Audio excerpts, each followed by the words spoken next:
Rahman D code Quran lesson number 12। और आज हम सीखेंगे। आज का जो हमारा टॉपिक है डी कोड कुरान में, वो है इस्लाम में निकाह। और निकाह के साथ साथ अज़वाजी ज़िंदगी में एतमाद और हमआहंगी और बढ़ती हुई डाइवोर्स का जो रेशो है। कुरान मजीद डी कोड कुरान, जैसा कि आप जानते हैं कि हम कुरान मजीद को डी कोड करने से मुराद ये है कि कुरान मजीद में से सिर्फ उन्हीं आयत और हदीस को सीखेंगे जो हमारे टॉपिक से रिलेटेड है। अच्छा, ये सीखने का अमल है। और हम अल्लाह की किताब, अल्लाह के इस हिदायतनामे को समझना चाहते हैं, सीखना चाहते हैं, इस पर अमल करना चाहते हैं। इसलिए हमने इसको मौजू बनाया है। इस्लाम ने एक ख़ानदानी सिस्टम दुनिया में इंट्रोड्यूस करवाया है, और दुनिया के पास इसके अलावा और कोई ख़ानदानी सिस्टम मौजूद नहीं है। अगर है तो आप इसमें कोई एग्जांपल सर्च मारें, ढूंढें कि क्या इस्लाम के अलावा भी दुनिया में कोई ख़ानदानी सिस्टम है। अच्छा, इसके बनाने की ज़रूरत क्या थी? अल्लाह चाहता तो आप देखते हैं आसमान से बारिश होती है और कितने हशरातुल अर्द ज़मीन में पैदा हो जाते हैं, लाखों अरबों खरबों पैदा हो जाते हैं। कोई ख़ानदानी सिस्टम तो नहीं बनाया ना उसने। यानी एक बारिश होती है और मुर्दा ज़मीन को जिंदा कर देता है, और कितनी स्पीशीज इस ज़मीन पर, देहातों में, खेतों में आप देखें कि कितनी पैदा हो जाती हैं। वो चाहता तो बगैर इसके भी पैदा कर सकता था, लेकिन दुनिया में उसने एक ख़ानदानी निज़ाम बनाया है। और अल्लाह ने आदम को बगैर माँ बाप के पैदा किया, यानी बगैर खेती के और बगैर बीज के पैदा किया। और अल्लाह ने हवा को बगैर माँ के पैदा किया, यानी बगैर खेती के पैदा किया। और अल्लाह ने ईसा अलैहिस्सलातु वस्सलाम को बगैर बीज के पैदा किया, सिर्फ माँ से पैदा किया। और फिर मुझे और तमाम इंसानों को जो इस ज़मीन पर रहते हैं, अल्लाह ने माँ बाप से बनाया है, माँ बाप से पैदा किया है। यानी एक माँ है, एक बाप है, और उससे लोग पैदा हुए हैं। और यही बीज और खेती का निज़ाम उसने जानवरों में भी, चरिंद परिंद हर चीज़ में इंट्रोड्यूस करवाया है। फिर बाज़ औक़ात आप सोचते होंगे कि देखें, बगैर माँ के आदम अलैहिस्सलाम से हवा कैसे पैदा हुई? तो फिर अल्लाह ने अकली दलीलें दी हैं। जैसे एक दरख्त की शाख काट के लगाते हैं तो उसी तरह का दरख्त पैदा हो जाता है, और वो सारी प्रॉपर्टी के साथ, उन्हीं प्रॉपर्टी के साथ पैदा हो जाता है। आप देखते हैं, इसी तरह अल्लाह ने आदम की पसली से हवा को पैदा कर दिया। और फिर जब ईसा को बगैर वालिद के पैदा किया, तो लोगों ने सवाल उठाए कि कैसे हो सकता है? तो अल्लाह ने कहा, इन्ना मसला ईसा इंदल्लाहि का मसल आदम। हमने ईसा को ऐसे बनाया है जैसे आदम को बनाया था। यानी जैसे हमने आदम को पैदा किया था, इसी तरह हमने ईसा अलैहिस्सलाम को भी पैदा कर दिया। इसमें कौन सी परेशानी की बात है? और फिर अल्लाह चाहे तो बगैर माँ बाप का मुख्ताज भी नहीं है। वो, मैंने कहा, वो चाहे तो दरख्तों से पैदा कर, चाहे तो वो पत्थर के अंदर से ऊँटनी उसने निकाल के दिखाई है ना लोगों को। कि लोगों ने डिमांड की कि तेरे रब को तब मानेंगे कि इस पत्थर के अंदर से ऊँटनी निकल जाए, तो निकल गई, उसने दिखाया। वो चाहे तो बगैर माँ बाप, लेकिन उसने दुनिया में एक ख़ानदानी सिस्टम बनाया है। और मकसद ये बताया है कि कि हमने ये ख़ानदान और कबीले इसलिए बनाए हैं कि तारफ़, ताकि तारफ़ हो। और ये तारफ़ क्या है? ये बड़ा ज़बरदस्त चीज़ है। इसको आप देखना चाहें तो आप ऐसी जगह चले जाएं जहाँ फैमिली सिस्टम मौजूद नहीं है, यानी जहाँ खुदा के मुनकर रहते हैं, जहाँ ऐसे लोग रहते हैं जो अल्लाह और किसी शरीयत के पाबंद नहीं हैं। तो कोई एहतराम नहीं है, कोई इज्जत नहीं है, कुछ भी नहीं है। ये तो अल्लाह ने बड़ा एक खूबसूरत निज़ाम बनाया है कि ये फूफी है, ये माँ है, ये खाला है, ये दादी है, ये नानी है। ये सारे रिश्ते उसने प्यार वाले बनाए हैं, और बड़े खूबसूरत रिश्ते हैं, और उनका एहतराम मौजूद है। फिर नीचे की तरफ आप देखते हैं तो ये बेटी है, ये भांजी है, ये भतीजी है, ये दूध पिलाई बेटी है, ये दूध पिलाया भाई है। ये बहुत से रिश्ते इस तरह कायम किए हैं। ये सास है, ये बहू है, ये बहुत से रिश्ते उसने बनाए हैं। और ये बड़े खूबसूरत रिश्ते हैं। बड़ा खूबसूरत एक ख़ानदानी निज़ाम है, जिसकी मैंने एग्जांपल ये भी दी थी कि यूरोप से दुनिया में सब दुनिया पर हुकूमत करने वाले तरक्की याफ्ता मुल्क की वज़ीर ख़ारजा जब पाकिस्तान आई, उसने एक छोटी सी बच्ची को जब सीने से लगाया तो रोने लगी। उसने कहा, आप लोग आप बहुत कामयाब लोग हैं, इसलिए कि आपके यहाँ एक ख़ानदानी सिस्टम मौजूद है और आपके यहाँ बेटियों को प्रोटेक्शन हासिल है, और ये प्रोटेक्शन सिस्टम की वजह से है। तो अल्लाह फरमाते हैं कि या अय्युहन्नासुत्तक़ू रब्बकुमुल्लज़ी खलक़कुम मिन नफ्सिन वाहिदा व खलक़ मिनहा ज़ौजहा। देखने में तो एक छोटा सा जुमला है कि अल्लाह ने कहा कि देखो, मैंने तुम्हें एक जान से, एक नफ्स से पैदा किया। खलक़कुम मिन नफ्सिन वाहिदा, एक नफ्स से पैदा किया और फिर जोड़ा जोड़ा बनाया। मकसद क्या है? देखो, जब हम इस हिंदुस्तान में आए तो यहाँ हिंदू बसते थे। हमारे आने यानी मुसलमानों के आने से पहले यहाँ हिंदू बसते थे। कुछ लोग वैश्य थे, कुछ शूद्र थे, कोई ब्राह्मण थे, कोई बहुत आला दर्जे के थे और बहुत नीच दर्जे के थे। इस्लाम आया और उसने एक वैश्य को, शूद्र को और ब्राह्मण को एक ही सफ में खड़ा कर दिया, जो सोचा भी नहीं जा सकता था। और जिस माशरे में रसूलुल्लाह तशरीफ लाए, अरब माशरे में, जहां इंसानों को जानवरों की तरह गुलाम बना के फरोख्त किया जाता था, और उन कालों को जिनको गुलाम बना के वो फरोख्त कर रहे थे, केमल राइट्स भी हासिल नहीं थे उस सोसाइटी में जिसमें रसूलुल्लाह तशरीफ लाए थे। और सिर्फ ये नहीं है, ये जो यूरोप वाले आज इक्वलिटी की बात करते हैं, जब रसूलुल्लाह तशरीफ लाए तो पूरी दुनिया में जो चर्च हैं, कालों के चर्च इलादा थे, गोरों के चर्च इलादा थे, और किसी काले को गोरे के चर्च में दाखिल होने की इजाजत नहीं थी। ये तो हमने आके इक्वलिटी की बात की है, इस्लाम ने आके इक्वलिटी की बात की है और पहचान दिलाई है कि तुम सब एक आदमी की औलाद में से हो। एक फैमिली है सबकी, और वो क्या है? सब आदम की औलाद में से हैं। काले हैं, गोरे हैं, भूरे हैं, चाइनीज हैं, अफ्रीकन हैं, इंडोनेशिया वाले हैं या लंदन वाले हैं, सब एक आदम से पैदा हुए हैं। कोई पैदाशी तौर पर आला वरफा नहीं है और कोई पैदाशी तौर पर घटिया और कमीना और जलील तर नहीं है। ये दर्स दिया आकर इस्लाम ने, और इस्लाम की इस तालीम को देखकर हम हिंदू मुसलमान हो गए, और आप देखते हैं कि पूरे हिंदुस्तान में इस्लाम का बोल और बाला हुआ और इस्लाम गालिब आ गया, और लोगों को बड़ा अच्छा लगा कि नारा बहुत अच्छा है। लेकिन बड़े अफसोस के साथ कहना पड़ता है, बड़े दुख के साथ ये बात करनी पड़ती है, आज 1400 साल गुजर गए, हमारा माइंडसेट तब्दील नहीं हुआ। हम कलमा नमाज, तहज्जुद, टोपी, सफेद सब कुछ कर रहे हैं, लेकिन ज़हनियत तब्दील नहीं हुई। आज भी हमारे माशरे में वो जो शूदर थे, जो कम जात के लोग, जिनको कहा गया था कि ये कमी हैं, और ये जो नाई हैं, ये धोबी हैं, ये मोची हैं, ये स्वीपर हैं, ये कम दर्जे के लोग हैं, ये हिंदुओं ने कहा था। और हमने आकर क्या, अल्लाह इस्लाम ने क्या कहा था? इस्लाम ने तो ये कहा था कि अल कासिब हबीबुल्लाह, मेहनत करने वाला अल्लाह का दोस्त है। बताएं, जो अल्लाह का दोस्त है उससे ज्यादा इज्जत वाला कौन हो सकता है? तो इसलिए हमने काम वार करने वालों को इज्जत नहीं दी।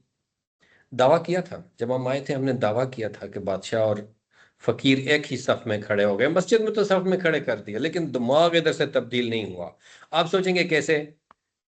मैंने एक बड़े इज्तिमा में खड़ा था, मैंने उनसे कहा, कौन है जो अपनी बेटी का रिश्ता देगा इन 6-7 कैटेगरी के लोगों को? आसान है, आज तुम दे सकते हो। तो आज भी वो जो दीवारें थी वो खत्म नहीं हो सकी। आज भी हमने किसी को इज्जत देने और किसी को जलील करने का मयार अल्लाह और रसूल से नहीं सीखा। पुराना हिंदू वाला दिमाग में घुसा हुआ है, वही चल रहा है अभी तक। और अगर आप तजदीद ईमान की ज़रूरत है कि मैं अल्लाह पर ईमान लाया हूं, तो अल्लाह ने कहा है कि लोगों सारे के सारे इंसान हो, मैंने तुम्हें एक इंसान, एक मर्द और एक औरत से पैदा किया है। सब इज्जत वाले हैं, सब को अल्लाह ने इज्जत दी है। वलकद कररमना बनी आदम, हमने आदम के बेटों को इज्जत दी है, इसलिए सब इज्जत वाले। एक बात जो आप आज के लेसन में हमने सीखा कि सब एक ही फैमिली सिस्टम है और वो आदम की औलाद है सब। फिर ये जो इस्लाम में फैमिली सिस्टम है, ये रूहानी, अखलाकी और तहजीबी तरबियत गाह है। असल में ये तरबियत गाह है। जो लोग आप देखते हैं वक्त के साथ साथ लोग शहरों में शिफ्ट हुए और ख़ानदानी सिस्टम से जब नए बच्चे नावाकिफ़ हुए, तो उनको हम सिखाने के लिए अपने बच्चों को जब देहात ले जाते हैं, तो सिर्फ इसलिए लेके जाते हैं कि इनको पता हो कि ये चाचा है, ये मामू है, ये दादा का भाई है, ये नाना का भाई है। ये सारे रिश्ते और एहतराम सिखाने के लिए लेके जाते हैं। तो ये सारी तरबियत गाहें हैं। लेकिन शादी और निकाह का मकसद सिर्फ फैमिली बनाना और बच्चे पैदा करना नहीं था, बल्कि एक एहसास ज़िम्मेदारी करना था कि जिस आदमी को फैमिली का सरबराह बनाया है, उससे ये मुतालबा किया जा रहा है कि कू अनफुसकुम व अहलीकुम नार, तुमने अपने आप को भी और अपने घर वालों को भी जहन्नम की आग से बचाना है, गुमराही से बचाना है, शैतान का पैरोकार नहीं बनने देना। सिर्फ कफालत की जिम्मेदारी नहीं है, बल्कि ईमानी तरबियत बुनियादी हिस्सा है। और वालदेन सिर्फ मुरब्बी नहीं है, मेंटोर हैं। मुरब्बी भी हैं और मेंटोर भी हैं, रहबर भी हैं और रहनुमा भी हैं। इसलिए उन्हें जब बच्चा पैदा हो जाए, तो जब आप वालिद बनते हैं, वालदा बनती हैं, तो उस वक्त से एहसास दिलाना चाहिए कि भाई साहब, अब आपको लोग फॉलो करते हैं, आप किसी के हीरो हैं। अब आपको केयरफुली चलना है। आपने अपना हर काम जो है ना, आप सोच समझ के करना है कि आपके इतने बच्चे हैं, इतनी बेटियां हैं, वो आपसे सीख रही हैं। इसलिए आप अगर बुरा करेंगे तो अगली नस्लें खराब कर रहे हैं। फिर निकाह को कोई मामूली कमिटमेंट नहीं कहा। देखो, कुरान मजीद में ये मीसाकन गलीजा का लफ्ज इस्तेमाल किया है। मीसाकन गलीजा, ये कुरान में 3 जगहों में इस्तेमाल हुआ है। एक वो जगह जब सारे अंबिया को अल्लाह ने इकट्ठा करके उनसे मीसाक लिया, पुख्ता वादा लिया कि मैं आपके बाद एक नबी भेजूंगा, उस पर ईमान भी लाओगे और उसकी मदद भी करोगे। और एक कुरान ने कहा, निकाह के लिए मीसाकन गलीजा का लफ्ज इस्तेमाल किया है कि ये मीसाकन गलीजा है, ये पुख्ता अज़म है। ये निकाह कोई ऐसे आते जाते नहीं है कि आज निकाह कर दिया कल तलाक दे दी। बस जैसे आप देखते हैं कि दुनिया में कई ममालिक में निकाह को लोगों ने बहुत इजी लेते हैं, लेकिन नहीं, ये कमिटमेंट है। और ऐसी कमिटमेंट है कि आपने वो मेरे एक दोस्त बड़ी ज़बरदस्त बात करते होते हैं कि बेटी, आपने उस वक्त तक किसी को स्माइल नहीं देनी जब तक कोई शख्स आपको इस बात का की यकीन दहानी ना करा दे कि ज़िंदगी के आखिरी लम्हे तक आपका साथ देगा, और अपनी लाइफ में आपको सारी जिंदगी आप क्यामत मरते वक्त तक आपका साथ देगा। उस वक्त तक आपने किसी गैर महरम और अजनबी को स्माइल नहीं देनी। इसलिए निकाह वक्ती जज्बात नहीं है, बल्कि एक संजीदा जिम्मेदारी है और तवील मुद्दती है। तवील मुद्दती है। तवील मुद्दती है। मैं दोबारा रिपीट कर रहा हूँ कि निकाह वक्ती चीज नहीं है, सारी जिंदगी अपनाने और छोड़ने की बात है। अब अल्लाह ने कहा कि अगर तुम खानदान बनाते हो, फैमिली बनाते हो, तो अल्लाह ने फैमिली के अंदर 3 चीज़ें रखी हैं कि जब अब तुम निकाह करोगे, लितस्कुनु फीहा, यानी सुकून किस में है? निकाह में है।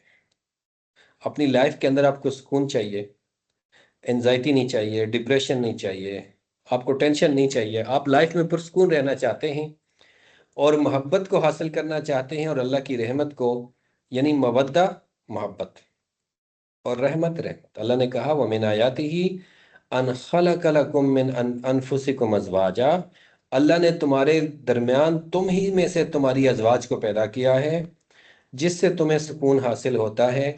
और वजाल बैनकुम मवद्दा, और तुम्हारे दरमियान अल्लाह ने मोहब्बत डाल दी है। और अल्लाह सिर्फ मोहब्बत नहीं डाली, इसी के ज़रिए अल्लाह तुम पर रहमतें भी नाजिल करेगा। इसलिए शादी को रहमत करार दिया। कई दो, एक से दो हदीसें मेरी नज़र से गुजरी, जिसमें एक सहाबी ने आकर तंग दस्ती की शिकायत की कि अल्लाह के रसूल, मेरे हालात बहुत तंग हैं।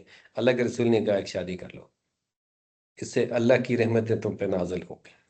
और वो दूसरी आयत जो उस दिन मैंने आपको पढ़ के सुनाई थी पिछले लेक्चर में, कि युगनियाहुमुल्लाहु मिन फजली, कि अगर वो तंग दस्त हैं, अगर वो निकाह कर लें तो अल्लाह उनके हालात को बेहतर कर देगा और गनी कर देगा। इसलिए ये जो सेटल लाइफ में सेटलमेंट की बात है, कि जब मैं सेटलमेंट हो जाएगी, गाड़ी आ जाएगी, घर बन जाएगा, फिर शादी करूंगा, नहीं नहीं नहीं, ये इस इतना इंतजार नहीं हो सकता, इतना लंबा ये ठीक नहीं है। ये निकाह सिर्फ एक रवाज नहीं है, बल्कि एक मुकद्दस इबादत भी है और सुन्नत भी। ये सिर्फ रवाज नहीं है, सिर्फ सोसाइटी का मुतालबा नहीं है कि भाई साहब आप शादी कर लो, बल्कि ये अल्लाह के यहाँ क्या है, इबादत है। और दूसरा क्या है, सुन्नत है। ये दो चीज़ें हैं। अल्लाह के रसूल की सुन्नत भी है कि अल्लाह के रसूल ने बहुत से निकाह किए हैं, और एक इबादत भी है। अल्लाह के रसूल सल्लल्लाहु अलैहि वसल्लम का फरमान मैं दोबारा रिपीट करता हूँ, आप सबको याद है। अन निकाह मिन सुन्नती फमन रागिब अन सुन्नती फलैसा मिन्नी।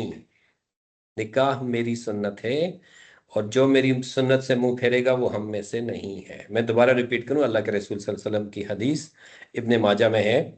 अन निकाह मिन सुन्नती फमन रगिब अन सुन्नती फलैसा मिन्नी। निकाह मेरी सुन्नत है, और जो सुन्नत से मुंह फेरेगा वो हम में से नहीं है। फिर निकाह ईमान की तकमील है। किसी आदमी का ईमान की तकमील उस वक्त तक नहीं हो सकती जब तक उसकी शादी, इसीलिए इमामत के लिए पूछते हैं कि भाई शादीशुदा है या नहीं है। तो ईमान की तकमील के लिए निकाह का होना ज़रूरी है। हदीस में आया है, इज़ा तज़व्वजल अब्दु फ़क़द इस्तकमल निस्फ़द दीन, कि जब कोई आदमी अपना निकाह करता है तो उसका आधा दीन मुकम्मल हो जाता है। निस्फ़ुद्दीन। कि अल्लाह के रसूल सल्लल्लाहु अलैहि वसल्लम फरमाते हैं कि जो शख्स निकाह करता है उसका आधा दीन मुकम्मल हो जाता है। निकाह इंसान को गुनाहों से बचाता है, जिम्मेदारी का शऊर देता है, और अज़वाजी रिश्ता एक दूसरे की कमजोरी को डांपता है। एक दूसरे के लिबास बन जाते हैं, आप एक दूसरे के सपोर्टर बन जाते हैं, और एक दूसरे की खूबियों को निखारता है। एक दूसरे की खूबियों को निखारता है। तो निकाह बहुत खूबसूरत चीज़ है। अल्लाह के रसूल सल्लल्लाहु अलैहि वसल्लम ने इसकी तरफ माइल किया है, इनवाइट किया है, और अल्लाह के रसूल सल्लल्लाहु अलैहि वसल्लम ने आपको इस तरफ मोटिवेट किया है, और फरमाया है कि निकाह मेरी सुन्नत है, इससे मुंह नहीं फेरना आपने। फिर सवाल ये है कि निकाह करें तो किससे करें। ये बड़ा मुश्किल सवाल है कि निकाह किससे किया जाए। तो अल्लाह के रसूल सल्लल्लाहु अलैहि वसल्लम से पूछा गया कि अल्लाह के रसूल निकाह किससे करें।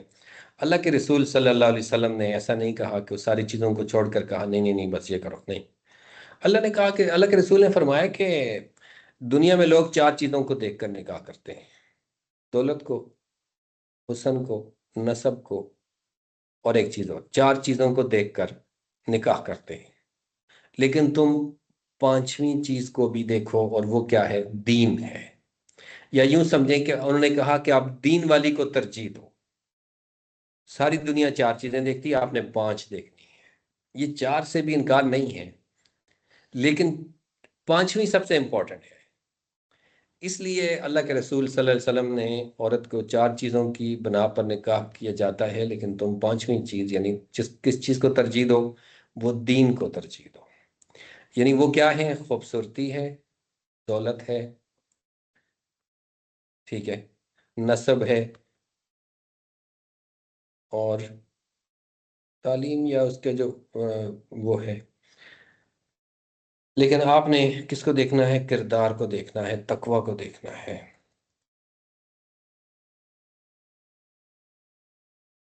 फिर एक नया इशू आजकल बढ़ता जा रहा है, आप देखते हैं सोसाइटी के अंदर तलाक की रेशो बढ़ती जा रही है, और उसकी वजूहात क्या हैं। बुनियादी चीज़ तो दीन से दूरी है। बुनियादी बात यह है कि माशरे में तलाक की शरह इसलिए बढ़ती जा रही है कि कुछ तो मीडिया ने और सोसाइटी ने लोगों को ख़राब माइंडसेट ख़राब कर दिया है। कुछ जो है मुहसनात नायाब हो गई हैं। आप जानते हैं कि मुहसनात क्या है।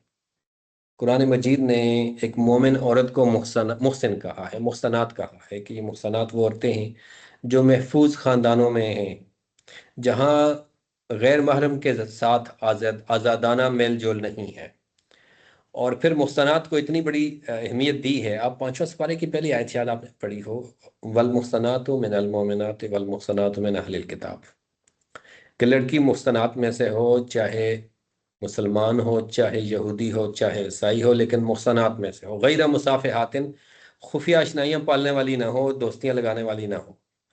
तो जहाँ आप सिलेक्शन की तरफ जा रहे हैं तो वहाँ सबसे पहली चीज़ मुहसनात है, कि आप महफूज ख़ानदानों से शादी करें जहाँ गैर महरम के साथ आज़ादाना मेल जोल नहीं है।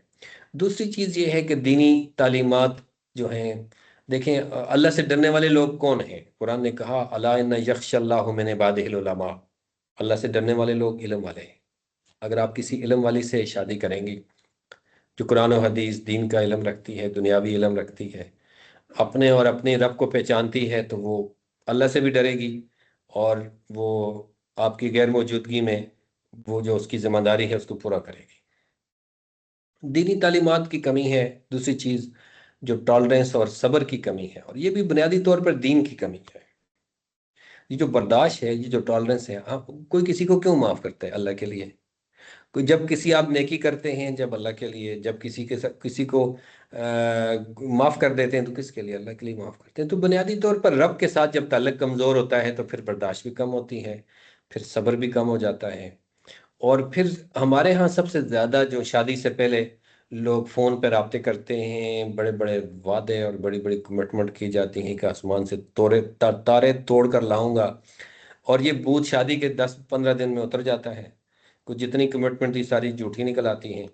फिर आप कंप्रोमाइज़ करते करते फिर जो है ना, तो ये जो गैर ज़रूरी तवक्कुआत हैं, पहली बात ये कि तवक्कुआत होनी नहीं चाहिए, क्योंकि अगर आप ईमान वाले हैं या ईमान वाली हैं तो वह अलल्लाह फलयतवक्कलिल मोमिनून, अल्लाह ने कहा हर हर किस्म की तवक्को, हर किस्म की उम्मीद, हर अल्लाह से रखें, किसी से ना रखें, बस अल्लाह से। अल्लाह कामयाबी देगा, अल्लाह सुकून देगा, अल्लाह हर मामले में बेहतर करेगा। सारी उम्मीदें अपने रब से वाबस्ता करेंगी, जिंदगी में कोई मायूसी नहीं होगी, कोई एंजाइटी नहीं होगी, कोई टेंशन नहीं होगी। फिर सोशल मीडिया का जो मनफी किरदार है वो आपके सामने है। वो औरत को कहता है आप ठीक हैं, मर्द को कहता है आप ठीक हैं, औरत को कहता है आप मजलूम हैं। और आपने हकीकी मजलूम औरतें देखनी हो तो मैंने कहा आप यूरोप में जाएं, कि जिनको यूरोप वालों ने अपनी औरत को इश्तिहार बनाया है, चौक में उसकी तस्वीर लगाई है, उसको नंगा किया है, और फिर उससे कोई बंदा शादी करने को तैयार नहीं है, मुश्किल वक्त में उसका साथ देने को तैयार नहीं है, मुश्किल वक्त में उसकी और उनकी लाइफ को जाकर देखें कैसे ओल्ड हाउस में कैसे जलील ख्वार हो रहे हैं। लेकिन हमारे यहाँ एक फैमिली सिस्टम है, एक माँ बहन और बेटी का दर्जा है, और माँ जो है, जब एक 4 बच्चों की माँ है, मुझे बताएं वो कभी जिंदगी में परेशान हो सकती है? नहीं हो सकती। 4 बेटियों की माँ है। ये जो रिश्ते हैं इनके अंदर बड़ा हुस्न है, और बड़ा ही ज़बरदस्त अल्लाह ने एक निज़ाम बनाया बनाया है। फिर तलाक की एक बड़ी वजह ख़ानदानों की मदाखलत है। आपने एक बेटी शादी करके दे दी है, आप उसके मामलात में बिल्कुल मदाखलत ना करें। हम देखते हैं सोसाइटी के अंदर कई लड़कियों को तलाक सिर्फ उनकी माँ की वजह से हो रही होती है, कि उनकी माँ उनके मामलात में, उनके कामों में इंटरफेयर कर रही होती हैं। अच्छा, अल्लाह ने भी डाइवोर्स से रोकने के लिए कुछ ना कुछ तदबीर तो अल्लाह ने पहले से बनाई है, जिस पे हम गौर नहीं करते। अल्लाह ने कहा है कि जब तुम देखो तलाक देते हो, पिछली लेक्चर में हमने बात की थी कि वाज और नसीहत करो। पहले बात क्या है कि इंस्ट्रक्शन दो, वाज और नसीहत करो कि भाई ऐसा ऐसा ऐसा ऐसा होना चाहिए। और फिर वाज और नसीहत भी काम नहीं करी तो उससे बिस्तर इलादा कर लो, फिर भी वो काम नहीं कर रही तो फिर कहा कि आप तहकीम मुकर्रर कर लो, मतलब हकम में नहली ही व हकम है, कि दोनों खानदानों से एक आदमी होकर इसको सुलह करा दे। और फिर भी देखें, ये इन सारे मामलात के बावजूद अगर फिर भी मामला हल नहीं होता तो अगर आपको गुस्सा आया हुआ है तो आप तलाक देनी भी है तो एक तलाक दो। और इमाम शाफी के नज़दीक सिर्फ एक तलाक एक वक्त में ही हो सकती है। अगरचे बाकी आइम्मा के नज़दीक एक वक्त में अगर 3 तलाक़ें इकट्ठी हो भी दें तो हो जाती हैं, लेकिन इमाम शाफी के नज़दीक अल्लाह का हुक्म यह है कि आप तलाक को उसकी इद्दत के मुताबिक दो, कि अल्लाह ने उसके लिए जो मुकर्रर किया है कि आपने 3 पहर में तलाक देनी है, तो एक पहर में आप क्यों दे रहे हैं? आप अल्लाह की नाफरमानी क्यों कर रहे हैं? अगर आप दे भी रहे हैं तो ये अल्लाह के हुक्म की नाफरमानी है, और इस पे मर्द को सजा होनी चाहिए। तो इसलिए ये जो दरमियान में वक्फा रखा है, बेसिकली वो सोचने का मौका है। पछताने का मौका है कि एक आदमी ने एक तलाक दी, 1 महीने में पछता गया, फिर वापस रुजू कर दिया, तलाक खत्म हो गई। फिर एक आदमी ने कुछ ज्यादा दूर तक झगड़ा चला गया, तो 2 तलाकें दे दी। तो उसके बाद क्या है, 2 तलाकों के बाद रुजू का क्या तरीका है उसमें? आप तलाक का पूरे चैप्टर अलहदा, एक मौजू इस पे अलहदा से पूरा एक लेसन होगा, एक लेक्चर अलहदा होगा कि तलाक की अकसाम क्या हैं, वो किन सूरतों में हो जाती है। इस पे तफसीली इंशाल्लाह एक तफसीली बात होगी। लेकिन अल्लाह ने खुद इसका रास्ता रोकने के लिए इसमें क्या दिया है, डिले दिया है। फिर कहा कि जब तुम तलाक दो तो वला तुखरिजुहुन्ना मिन बुयूतिहिन्ना, कि तुम तलाक तो दे रहे हो लेकिन उसे घर से मत निकालो। यानी इसका मतलब ये है कि उसे घर में ही रखो। अब आपने एक तलाक दी है, घर में रखा है, तो मियाँ बीवी का रिश्ता ऐसा है कि दोबारा जो है ना वो रजू हो जाएगा और खुद ही इस्लाह हो जाएगी। तो फिर अगर 2 तलाकें हो गई हैं तो फिर फैमिली और मिलके उनकी इस्लाह की जा सकती है और तजदीद निकाह हो सकता है। लेकिन अगर 3 तलाकें हो गई हैं तो फिर उस सूरत में फिर कोई रास्ता नहीं है। और वो 3 तलाकों में कम से कम 3 महीने आपको टाइम मिलेगा और आप सोच सकेंगे। रहमत का अमली नमूना, नबी करीम सल्लल्लाहु अलैहि वसल्लम मोहम्मद सल्लल्लाहु अलैहि वसल्लम अपनी अज़वाज के साथ नहायत ही शफ़क़त और नरमी से पेश आते थे। हज़रत आयशा फरमाती हैं कि आप घर के कामों में मदद करते थे। ये मर्दों के लिए लेसन है कि जनाब आपने घर में अपनी वाइफ के साथ मदद करनी है जब कभी कोई मुश्किल हो। क़ियादत का मतलब सख्ती नहीं है, बल्कि क्या है, खिदमत है। आपको रिजाल कवामून कहा है, कवामून का मतलब या रिजालत का मतलब ये नहीं है कि आप सख्ती करें, बल्कि ये है कि आप प्यार से मामलात को हल करें। नबी करीम से अच्छा मशवरा करने के हवाले से भी है कि आप अपनी वाइफ से मशवरा करें, इससे एतमाद बहाल होता है। अल्लाह के रसूल सल्लल्लाहु अलैहि वसल्लम ने हुदैबिया के मौका पर हज़रत उम्मे सलमा से मशवरा किया,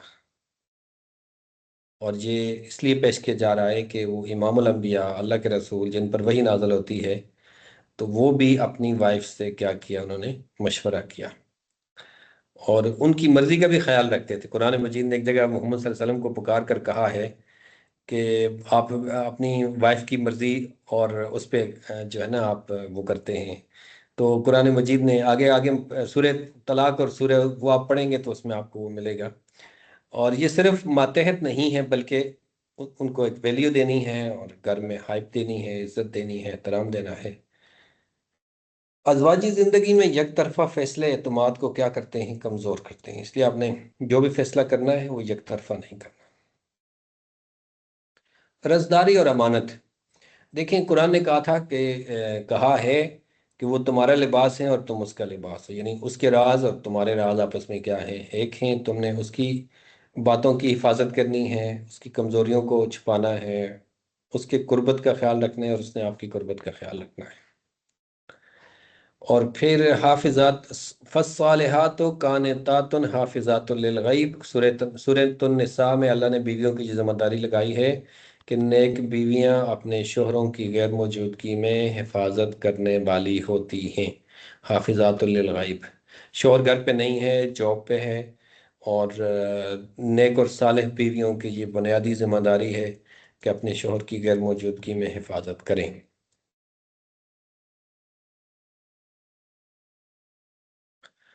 अल्लाह के रसूल की एक हदीस, कयामत के दिन सबसे बदतरीन शख्स वो होगा जो अपनी बीवी के राज फहश करे।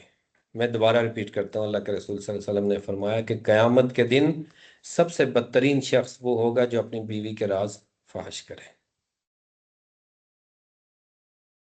और फिर अजवाजी राजों को सोशल मीडिया पर या दोस्तों में बयान करना बिल्कुल गलत है। और ये जो हुस्न जन है, असल में एक है हुस्न जन और एक है सुए जन। हमेशा हुस्न जन से काम लें। कुरान ने कहा इन बाज़ जन इसम, बाज गुमाने गुनाह होते हैं। वैसे ही कुछ चीज़ें जहन में सोचना, बुरे ख्यालात सोचना, किसी के बारे में बगैर देखे मनफी राय कायम करना, इसकी वजह से बहुत से रिश्ते खराब होते हैं। इसलिए कुरान ने कहा वकूलु लिन्नास हुस्ना, गुफ्तगू का लहजा जो है वो रिश्तों को बनाता और बिगाड़ता है। आपका लहजा ठीक होना चाहिए। वकूलु लिन्नास हुस्ना, प्यार से बात करें, एहसान से बात करें, मोहब्बत से बात करें। आपकी टोन, आपका लहजा बहुत इंपॉर्टेंट है। पांचवा है औलाद और ख़ानदानी तसल्लुत। रब्बना ला तुज़िग़ क़ुलूबना रब्बना हब लना मिन अज़वाजिना व ज़ुर्रिय्यातिना क़ुर्रता अय्युन।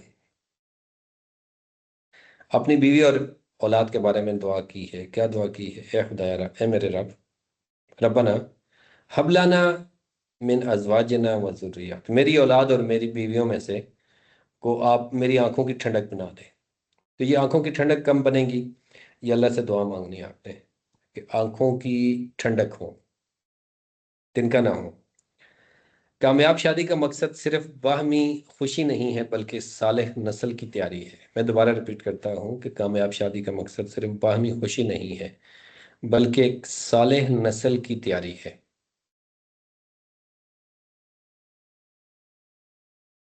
ये वो बात है जो हमने पिछले लेसन में पढ़ी थी कि अगर दोनों में झगड़ा हो जाए तो एक लड़की वाली साइड पे एक आदमी को मुकर्रर किया जाए और एक लड़के वाली साइड से, और दोनों मिलके आपस में क्या करें, सुलह की राह हमवार करें।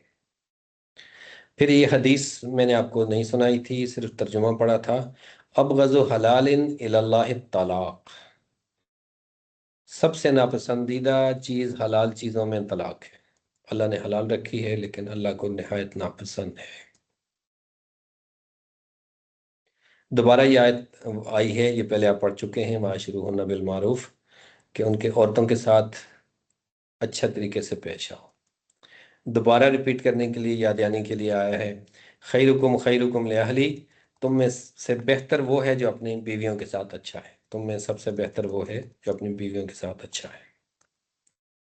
हाँ, ये बात मैं ऊपर आपके सामने बयान की थी कि या अय्युहल्लज़ीना आमनू इज्तनिबू कसीरम मिनज़्ज़न, गुमान से बचें। ये जो ख्यालात हैं, गुमान हैं, आप बगैर देखे वैसे शक की बुनियाद पर तरह तरह के ख्यालात अपने दिल में आप परवान चढ़ाएं और उस पर सोचते रहें, फिर दलीलें तलाश करते रहें। तो मनफी सोचें जब तक दिमाग में आती रही हैं, शकूक व शुबात। शक तो ऐसी बीमारी है जिसका इलाज हकीम सुलेमान के पास भी नहीं है, लुकमान के पास भी नहीं है। हकीम लुकमान के पास भी शक का कोई इलाज नहीं है। तो इसलिए शक और सुए जन, बुरी गुमान जो है ना, इनसे बचें। इन्ना बाज़ जन इस्मुन, आगे कहा कि बाज गुमाने गुनाह है, बाज गुमाने गुनाह है।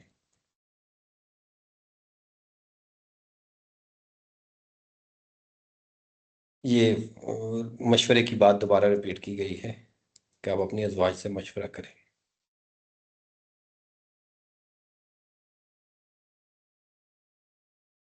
इस बात पर बहुत हंसे थे कि जब नजाशी के दरबार में जाफ़र रज़ी अल्लाह पहुँचे और उन्होंने पूछा कि इस्लाम औरतों और मर्दों को बराबर कह रहा है। तो जब जाफ़र ने कहा कि हाँ, कुरान में ये लिखा हुआ है कि औरतें और मर्द एक जैसे हैं, लेकिन अल्लाह ने मर्दों को औरतों पर एक दर्जा फजीलत दी है, लेकिन कहा कि वलहुन्ना मिस्लुल्लज़ी अलैहिन्ना बिल मारूफ, बिल्कुल औरतें तुम्हारे तरह हैं।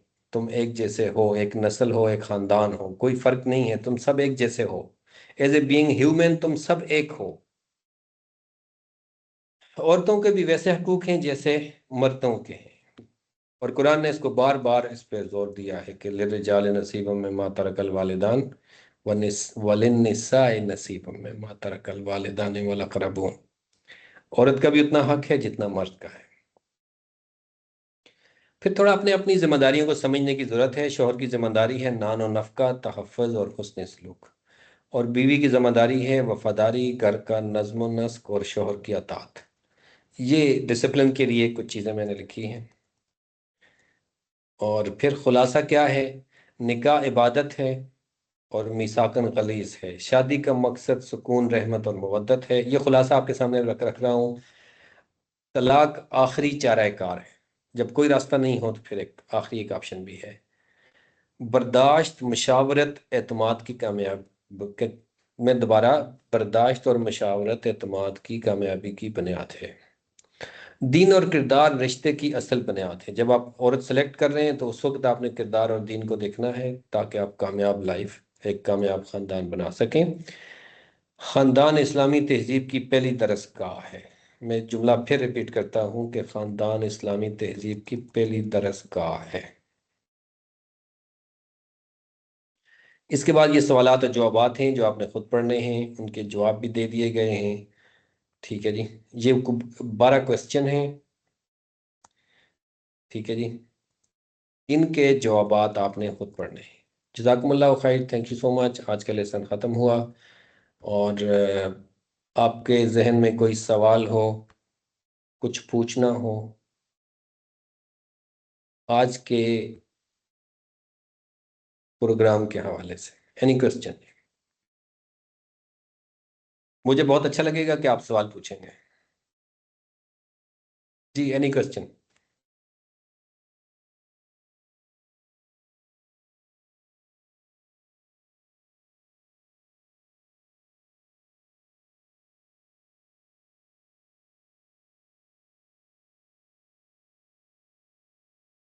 कोई सवाल?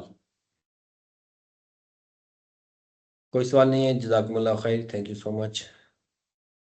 बहुत शुक्रिया आप आए, आपने आज की क्लास अटेंड की। आज का लेसन मैं शेयर करता हूँ, इन 12 सवालों को लाजमी एक दफ़ा पढ़ लें। जज़ाकुमुल्लाह खैर।